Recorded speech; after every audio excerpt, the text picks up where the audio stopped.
मेरे साथियों, आपने इस सरकार को भी, बीजेपी सरकार को भी आज तक वो कोई काम करने का काम नहीं किया। हमारा अनुमंडल कोई अशोक भगत ने बनने नहीं दिया। आज ठाकुरगंज की अनुमंडल रहता। ऐसा नहीं कह सकते कि इस परिवार को जो है इसके साथ भेदभाव किया गया। ये सब कहीं ना कहीं हमारे महागठबंधन की ही कार्य का नतीजा है। आने वाला समय में हम लोग जो है इसी को आगे बढ़ाते हुए जो है हमें महागठबंधन को फिर से जिंदा रखना है और आगे तक लेके चलना है, ताकि हमारे गरीब भाई बंधु बहन सब के लिए जो है कुछ अच्छी योजनाएं लेकर आए और अमन और सुकून शांति के साथ ये हमारा झारखंड जो और आगे बढ़े। मैं तो ये कहना चाहता हूँ कि जो है ये कांग्रेस परिवार, ये महागठबंधन परिवार एक परिवार की तरह आगे बढ़े। और बहुत ऐसे लोग हैं जो कि जो है यहाँ पर बहुत सारे फितना फसाद करना चाहते हैं। जो हमारे कार्यकर्ताओं के बीच में जो जुनून है, इसी जुनून को बरकरार रखना है और इसी जुनून के साथ में हम। जय हिंद, जय भारत, जय झारखंड। बहुत बहुत धन्यवाद श्यामा कांता जी को। अब मैं आमंत्रित करता हूं कांग्रेस सेवा दल के हमारे पुराने साथी भाई मणिकांत महतो जी को।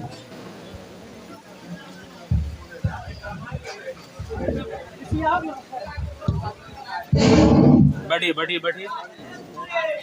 इस मंच पर पधारे हुए अगले साल के भांति इस बार महागठबंधन में जो जनता के पास कभी रखने के लिए नहीं जाते हैं। सबसे बड़ी दुख की बात तो यही है, ये बैठे बैठे ही कार्य करते हैं। इसी तरह का बैठक महगामा में हुआ, मेहरमा में हुआ। वहाँ उन लोगों का बहुत मन था कि हम कोई शेर से शुरुआत करें।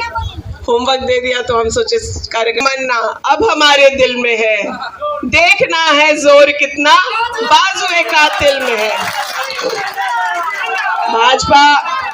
भाजपा और अन्य वोट काटने वाले लोग पूरा प्लान बना रहे हैं कि कैसे मैडम को हराना है, लेकिन मैडम का परिवार जैसे ही देखते हैं तो उन लोगों का होश गुम हो जाता है।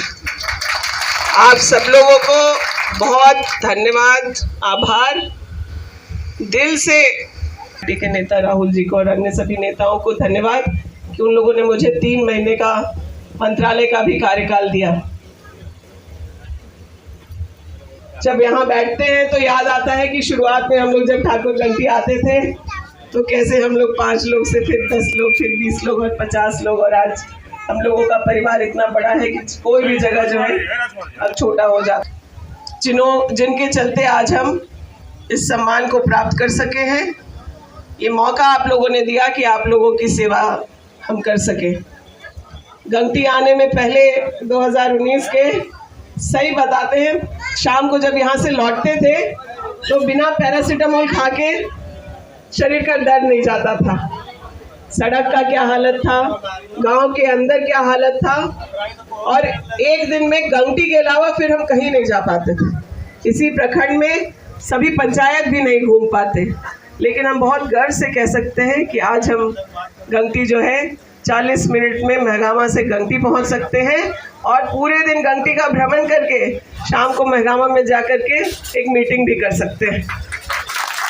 गंगटी में आज हम लोग जहाँ बैठे हैं ये रामेश्वर ठाकुर जी का प्रांगण है। स्वर्गीय ठाकुर जी का बहुत सारा सपना ठाकुर गंगटी को लेकर के था और उन्होंने अपने जीवन काल में बहुत सारे काम ऐसे किए जो शायद इस छोटे से गांव में या प्रखंड में संभव नहीं था।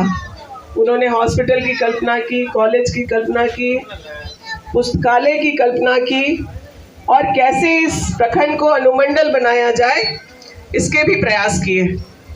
मेरे राजनीति में आने के पहले महगामा अनुमंडल बनेगा यह तय हो गया था, लेकिन आप लोगों के इस मांग को अपने दिल दिमाग में रख करके हम चलते हैं और जिस प्रकार से गंगटी के सड़क का तकरीबन काम खत्म हो गया। ईश्वर की कृपा है कि हमारा जो डिग्री कॉलेज का प्रयास था वह भी सफल हो गया।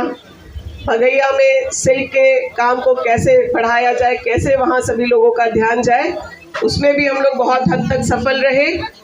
और जो इस प्रखंड का सबसे बड़ा सिंचाई का मांग था, वो सिर्फ भौरा बराज को वापस से, जो पूछते ना लोग 70 साल में उससे नहर में पानी आते देखा होगा, वो हम लोगों के प्रयास से हुआ। और सिर्फ भौरा बराज नहीं, छोटे बड़े चेक डैम जो टूट गए थे उनको बनाने का काम किया गया और नए नए चेक डैम का निर्माण हम लोग किए ताकि यहाँ के किसानों को खुशहाली मिल सके। टैक्स कैसे सशक्त हो ताकि किसान को खाद बीज उपलब्ध हो और साथ ही साथ वो सरकार को अपना धान बेच सके। इसके लिए हम लोगों ने 2 साल पूरा प्रयास किया। तब आज जो 2019 में 1100 धान बिकता था, वो आज कहीं भी खुले बाजार में भी 1900-2000 से कम नहीं बिक रहा। और अगर आप सरकार को दे रहे थे तो 2250 का रेट जो है किसानों को मिल रहा था। चुनाव में आचार संहिता लागू हो उसके पहले ही सरकार तैयारी कर ली कि जो खेत में फसल हम लोग का इस बार धान का है, उसका रेट 100 रुपया बोनस और बढ़ा दिया गया है। तो इस बार धान 2350 से लेकर 2450 धान के क्वालिटी के अनुरूप मिलेगा। 3 महीने का कृषि मंत्रालय का कार्यकाल मिला, मौका मिला कि 50,000 तक जो लोन माफ़ी हुआ था उसको बढ़ा करके हम लोग 2 लाख तक कर सके। एक हस्ताक्षर से आप लोगों का एक वोट जो हमको मिला, वो हमको ये ताकत दिया कि मेरे एक हस्ताक्षर से 400 करोड़ रुपए किसानों का कर्ज माफ हो गया। वैसे किसानों का जो आज 2 साल सुखाड़ में किसानों को डीप बोरिंग मिल सकता है। अगर किसान खेती करना चाहते हैं और खेती से प्रेम है तो हमारे मंत्रीगण दीपिका सिंह पांडे जी ये अनुरोध है कि सबसे बड़ी बात कि इनका हर क्षेत्र में इनका योगदान है। आगे समय में हमने कहा था इसी मंच से कि आप कुछ नहीं कीजिएगा हमारे क्षेत्र में, लेकिन कम से कम डिग्री कॉलेज को आप जरूर बना दीजिए। और आज मेरा सपना पूरा हो गया कि हमारे यहाँ डिग्री कॉलेज हो गए और मुझे पूरा विश्वास है कि आने वाले समय में हमारे स्वर्गीय श्री रामेश्वर